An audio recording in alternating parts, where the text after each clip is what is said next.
Salve, salve, primeiro ano, tudo bem com vocês? Vamos aqui, para mais uma aula de Biologia 1. A gente está vendo aí a parte de célula, Vimos aí a membrana plasmática, que é o envoltório celular que está presente em todas as células de todos os seres vivos. Agora que a gente estudou as fronteiras da célula, a gente vai entrar, na substância gelatinosa denominada citoplasma, tá bom? Então vamos falar aqui um pouquinho desse citoplasma, Bom, o citoplasma procariótico. As células procarióticas, no caso as bactérias, elas apresentam um citoplasma mais simples, um citoplasma que não tem organelas membranosas, não apresenta aí um sistema de endomembranas. Esse citoplasma ele é misturado com material genético, formando uma estrutura chamada nucleóide. Tá? Bom, é formado por um líquido viscoso, o citosol, constituído de 80% de água e por milhares de tipos de proteínas, glicídios, aminoácidos, vitaminas, íons, bases nitrogenadas, Porém, não existem estruturas delimitadas por membranas, como eu falei agora, Esse citoplasma aqui ele é muito simples, ele não tem o sistema de endomembranas, tá bom? Algumas organelas membranosas, surgem aqui nesse citoplasma, como por exemplo os mesossomos, encontrados aqui, formando invaginações aqui para dentro da célula, no caso, e algumas membranas fotossintéticas que são utilizadas aí nas células de cianobactérias, porque elas vão realizar a fotossíntese, tá bom? Aqui é mostrando, a foto de uma célula procariótica, Aqui os mesossomos, que são invaginações aqui para dentro aqui do nucleóide, No nucleóide, que é a mistura do material genético com o citoplasma, a gente vai encontrar o DNA circular, tá certo? Que contém aqui a informação genética, E pedaços desse DNA circular, que são chamados plasmídios. Inclusive os plasmídios eles são utilizados aí, são estudados aí para poder entender aí a defesa bacteriana, contra antibióticos, tá certo? Apresenta a parede celular também, que envolve a membrana plasmática, tá? Bom, nas cianobactérias, o nucleóide também está presente aqui, Associação aí do material genético com o citoplasma. A gente encontra alguns ribossomos também que vão produzir proteínas para essa célula aqui. A parede celular presente também, E o que é esse nucleóide, Gleison, É a região da célula onde se encontra o material genético, o DNA circular no caso, e totalmente disperso no citoplasma. Ele é disperso porque na célula procariótica ela não apresenta a carioteca, a membrana do núcleo. Então o material do núcleo fica totalmente misturado com o citoplasma, tá bom? E os plasmídios, como eu já falei, são pequenas moléculas de DNA circular que contêm genes, geralmente relacionados com a resistência bacteriana a antibióticos, tá bom?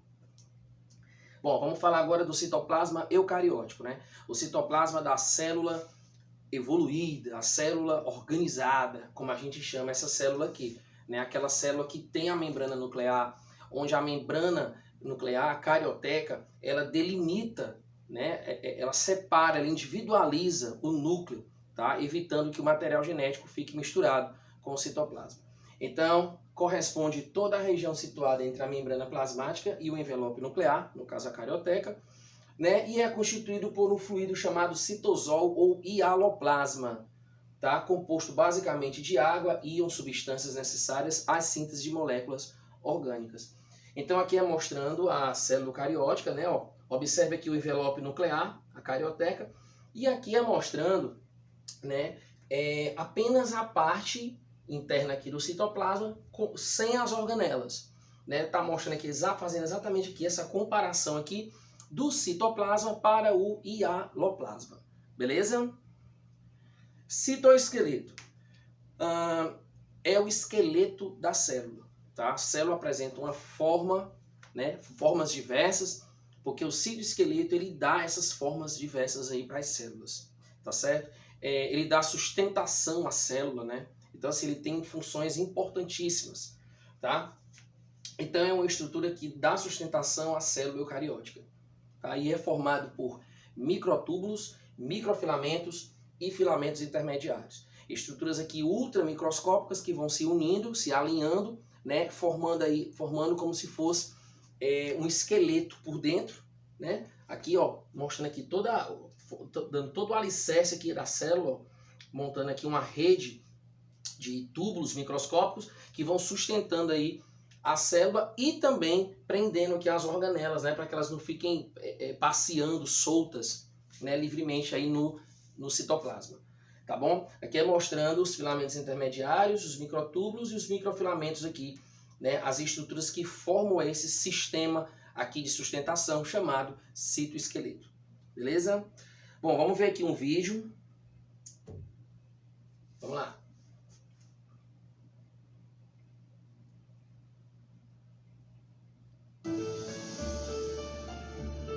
Mostrando aí toda a arquitetura aí do citoesqueleto aí por dentro da célula, né?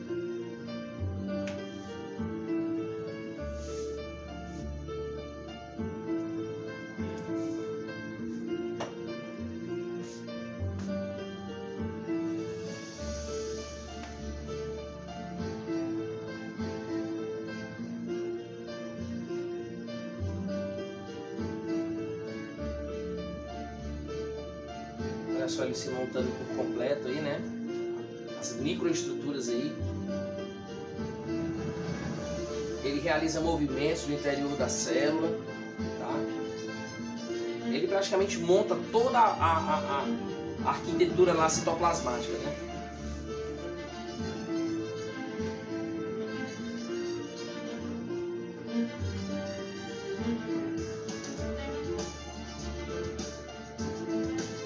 Olha só.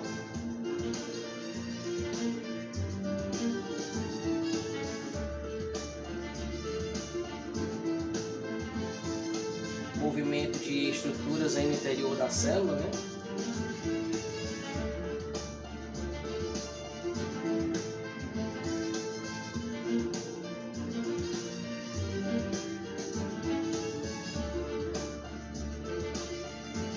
Show! Massa! Olha aí, ó.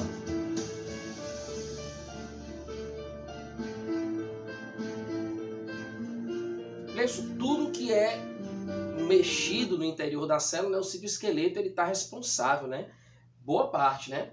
Bom, funções do citoesqueleto, tá? Ela primeiramente dá forma e sustentação à célula, né? A gente viu aí que ele organiza, né, toda aquela parte aqui que sustenta, que segura as coisas, né, por dentro da célula, né? Ele permite vários tipos de movimentos celulares, tá? Como, por exemplo, movimentos de ciclose, né, que são movimentos constantes da corrente citoplasmática, né, a partir das proteínas do citoesqueleto, né, e também movimentos amebóides diversos, né, onde a célula aqui acaba modificando sua estrutura, né, para poder se locomover e capturar ou englobar partículas. Tá? Então eu vou mostrar aqui para vocês como é que ocorre aqui o movimento de ciclose, tá bom? Olha aí.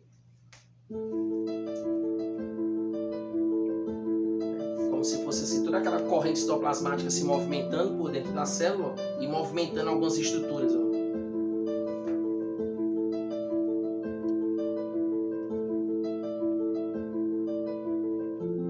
Show!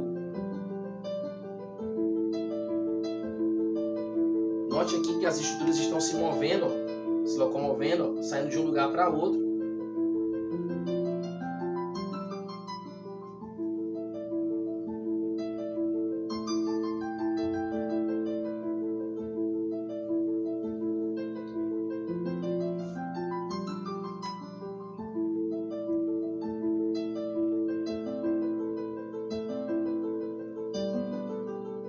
É muito show, né, galera?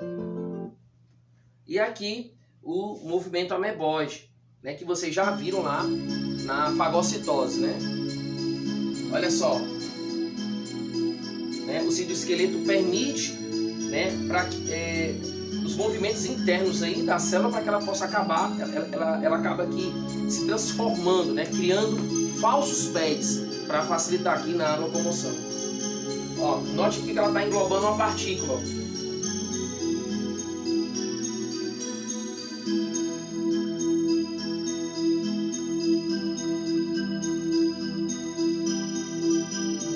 A partícula aqui tentando sair, ó, sendo que ela foi totalmente englobada aqui, ó, né? projeções que foram feitas exatamente pelo citoesqueleto, tá? Massa, né, galera? Show! Bom, centríolos, cílios e flagelos. Vamos começar aqui a falar agora das organelas do citoplasma, tá? E os centríolos aqui são as organelas importantes aqui, responsáveis aí por prender os cromossomos lá no período de divisão celular, tá bom? Bom, os centríolos eles ocorrem aos pares nas células, né, dispostos perpendicularmente entre si e localizados próximo ao núcleo, em uma região denominada centro celular. Então, nesse local aí, né, eles vão surgir lá para exatamente realizar essa função, tá? Esse centro celular, pessoal, ele também é chamado de centrosomo, ok? De onde partem os microtúbulos do citoesqueleto. Ou seja, é uma organela muito importante, tá? Porque ela, além de participar dos processos de divisão celular, né, prendendo, como eu falei, né, os cromossomos no centro da célula, lá na fase de metáfase, na fase de anáfase, tá certo? Eles também vão formar estruturas locomotoras denominadas cílios e flagelos, tá? Vamos mostrar aqui para vocês aqui qual é a função desses cílios e flagelos aqui nas células. Olha só, os flagelos, né? Você já conhece o flagelo do espermatozoide, por exemplo, que é uma estrutura que parece uma cauda, que faz com que a célula possa nadar, se locomover lá no canal vaginal. Então, olha só como é que é o movimento aqui flagelar, né? Ele realiza esse movimento ondulatório, ó, tá certo? E essa estrutura aqui é exatamente formada por essa organela chamada centríolo. Algumas células que não apresentam flagelo para locomoção, é comum delas apresentarem cílios, tá? São várias estruturazinhas assim ao redor da célula toda e todas elas batem ao mesmo tempo, né, realizando esse movimento rápido, né, fazendo com que a célula consiga também se locomover. Então, tanto cílios como flagelos são estruturas de locomoção das células, ok? É muito comum aqui em bactérias, em alguns protozoários, tá? Os flagelos também são encontrados em alguns protozoários, no espermatozoide, tá certo? Em algumas algas, tá bom?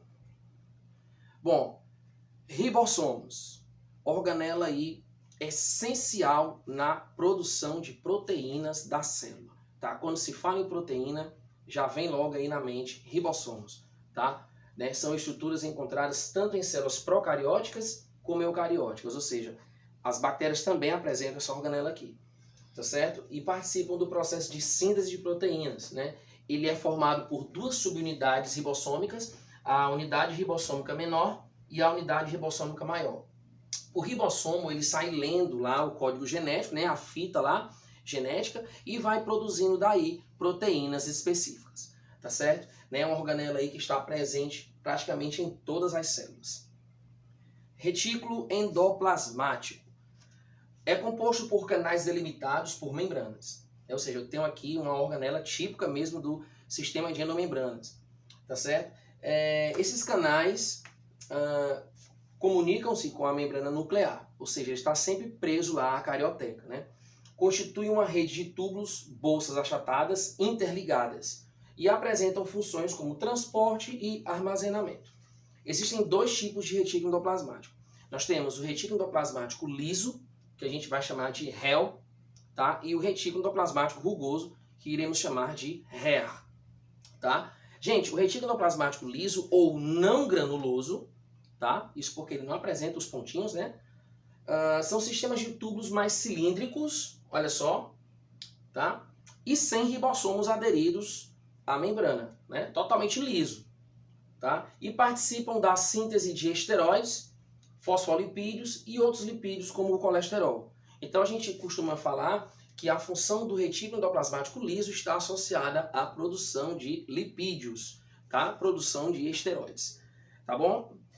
Já o retículo endoplasmático rugoso ou granuloso, tá? O RER, certo? São sistemas de túbulos achatados, né? E ribossomos aderidos à membrana, o que ele confere o aspecto granular.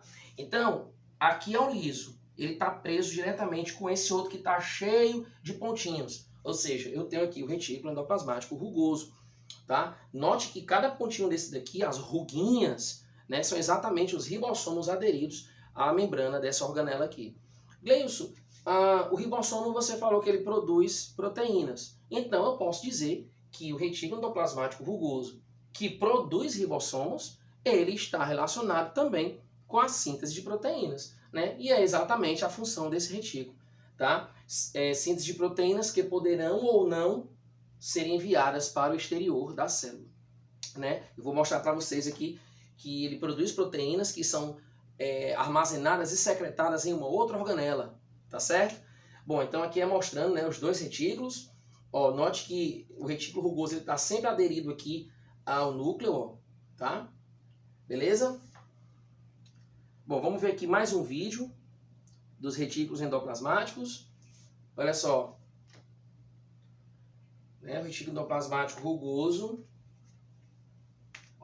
preso aqui à membrana do núcleo, né, a carioteca. Olha só. Pilhas achatadas, né, sacos achatados e cheios de ribossomos, ó, tá? Bom, os ribossomos começam a produzir proteínas, tá certo? Olha só. As proteínas são produzidas aí no retículo rugoso. E aí ele acaba transportando essas proteínas, né? Elas saem do retículo na forma de vesículas, tá?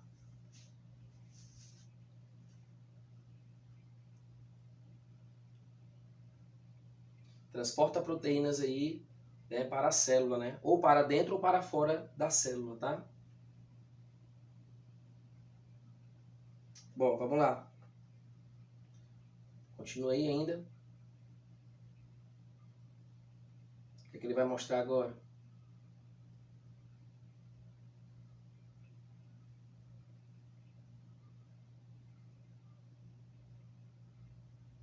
Mostrando aqui a mitocôndria.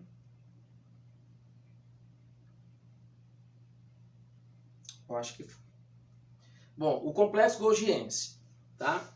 É um conjunto de bolsas membranosas, achatadas e empilhadas, né, denominadas dictiossomos ou golgiossomos. Então, essas bolsas aqui achatadas, né, tem esses nomes aqui, tá? Gleison, o complexo golgiense, ele realmente é um complexo, né?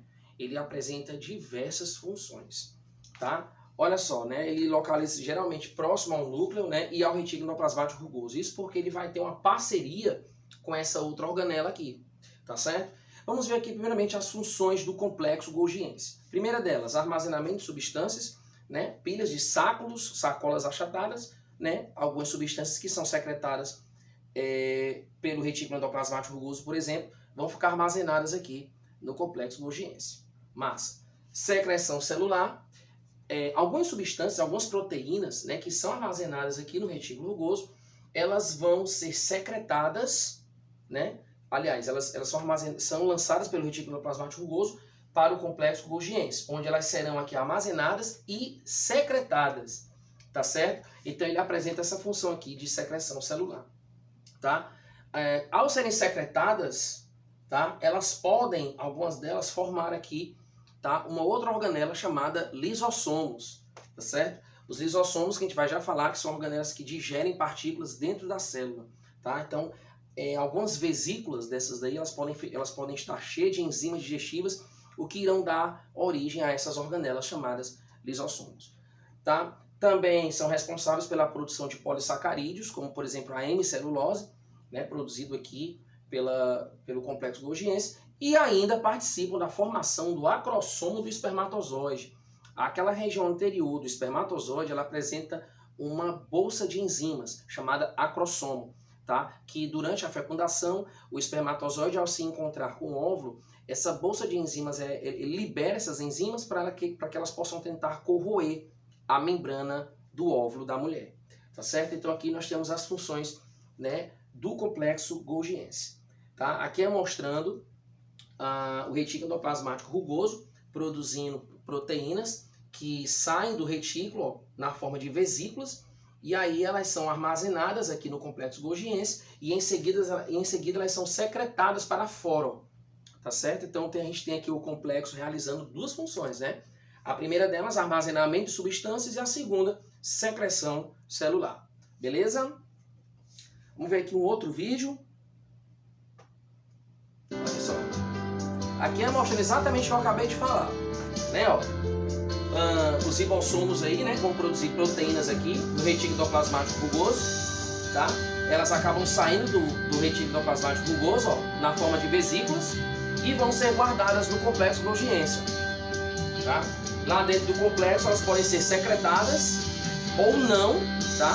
E podem sair ou não também da célula, beleza?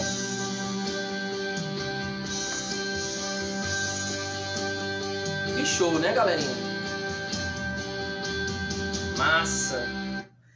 Lisossomos.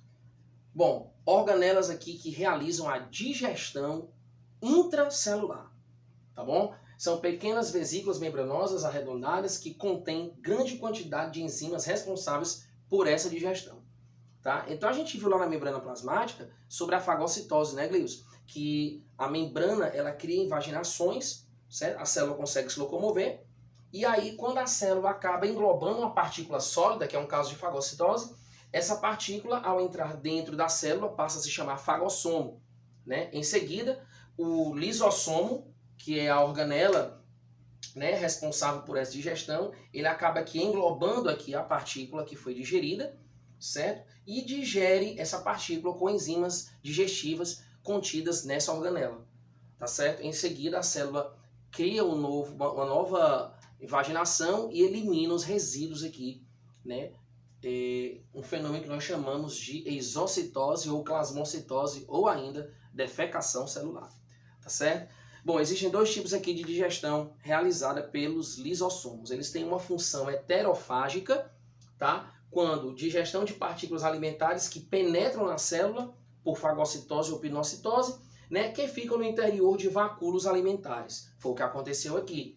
A partícula ela foi totalmente digerida, né, mas quando ela está sendo englobada, quando ela é englobada, né, ocorre a formação de um vacúolo residual, certo? Aqui, ó, né, formação de vacúolo digestivo e depois em seguida vacúolo residual. Ou seja, quando eu tenho aqui a formação de vacúolos alimentares, tá certo? Nesse caso aqui, englobamento de partículas sólidas ou líquidas, eu tenho uma função heterofágica, tá? Gleilson também tem uma função autofágica, né? E sim, os lisossomos eles vão realizar também esse tipo de digestão. Digestão de estruturas citoplasmáticas que não estão mais realizando suas funções. Ou seja, ele está contribuindo para a renovação do material do citoplasma. Por exemplo, uma mitocôndria que já não está mais realizando sua função, uma mitocôndria que já não está mais em funcionamento. O que é que o lisossomo vai fazer? Ele vai englobar essa mitocôndria e vai digerir, tá certo? Ou seja, ele está limpando o citoplasma, né, de estruturas que não têm mais utilidade, tá certo? Então, quando ele está comendo próprias estruturas do citoplasma, eu digo que ele está realizando uma função autofágica. Beleza, galera? Vamos ver aqui mais um vídeo. Eita, que tem vídeo nessa aula em inglês. Tem. Olha só.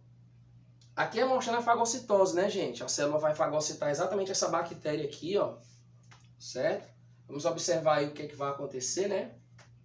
Mostrar aí várias coisas aí. Primeiramente, o englobamento de partículas pela membrana, tá? O movimento do citoesqueleto, certo? Que está movimentando aí a célula para que ela possa criar essas invaginações. E ainda tem a história dos lisossomos que vão digerir a partícula que foi englobada, né? Aqui ele está mostrando que existem estruturas receptoras que fazem com que a célula possa encaixar perfeitamente para englobar, né, a partícula, né, que será digerida. Tá? A partícula virou um fagossomo e os lisossomos, ó, eles agora vão, né, liberar as enzimas digestivas, ó, que vão, no caso, digerir aqui a partícula invasora, no caso a bactéria, né?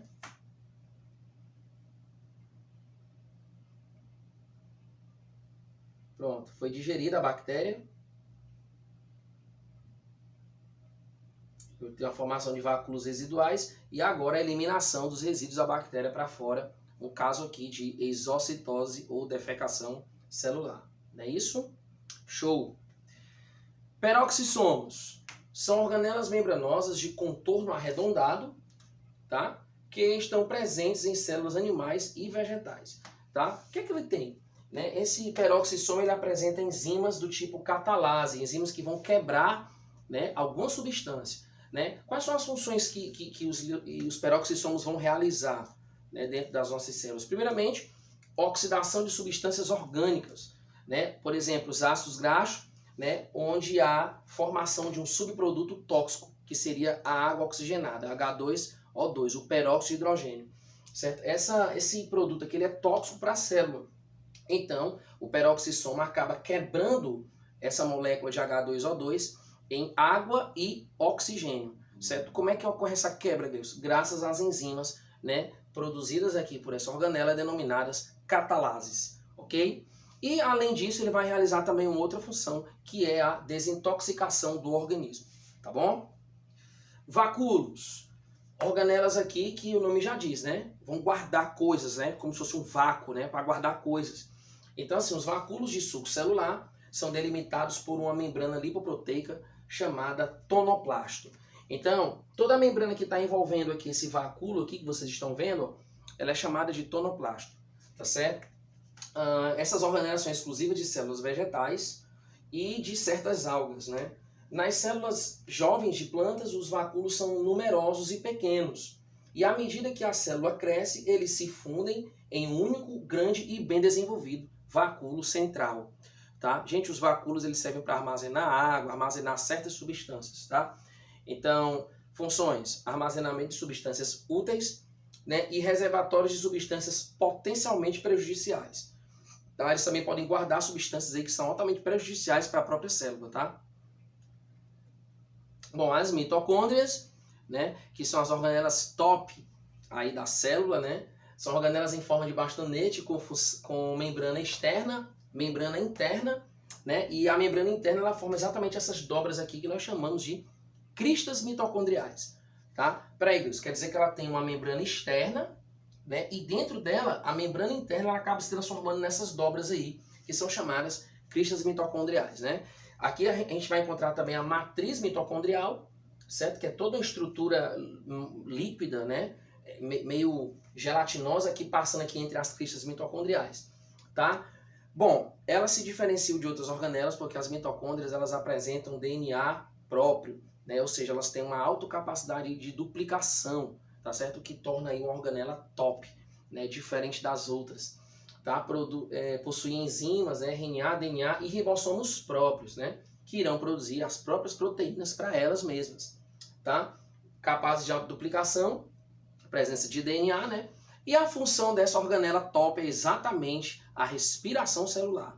Certo? Todos os processos energéticos da célula aí, todos estão envolvidos aí com a mitocôndria. Né? Por isso que a gente fala aqui em ATP, né, que significa que é a moeda energética do mundo vivo. Tá? E aí tudo isso aí tem a ver com os processos energéticos que ela vai realizar. Tá? A gente vai estudar isso aí depois em um capítulo chamado Metabolismo Energético. Tá bom?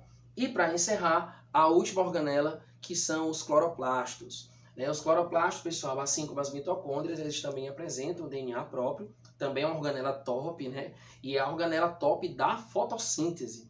Tá certo? É uma organela que apresenta também duas membranas, uma membrana externa e uma membrana interna. Tá certo? Contém clorofila, né? Pigmento de cor verde, tá certo? É importante para poder captar os raios solares durante a fotossíntese, né? E assim como as mitocôndrias possuem capacidade também de autoduplicação, né? Tem DNA próprio, são formados por duas membranas, no seu interior apresentam pilhas de tilacoides envolvidos pelo estroma. Glaucio, o que são tilacoides? Você observa aqui uma pilha aqui de tampinhas, né? Cada tampinha dessa daqui é exatamente um tilacoide, tá? E a fase clara da fotossíntese, ela vai acontecer exatamente nessas tampinhas aqui, tá? O conjunto dessas tampinhas forma exatamente o grano ou grana, né? O conjunto dos tilacoides e um espaço todo melado, né? Meio gelatinoso também, que passa entre as granas. Nós temos aí o estroma, tá? Que vai ser exatamente o local onde vai acontecer a fase escura da fotossíntese, tá bom? Galera, valeu, a gente viu aí todas as organelas, tá bom? E nosso próximo assunto aí vai ser show, da hora. Valeu!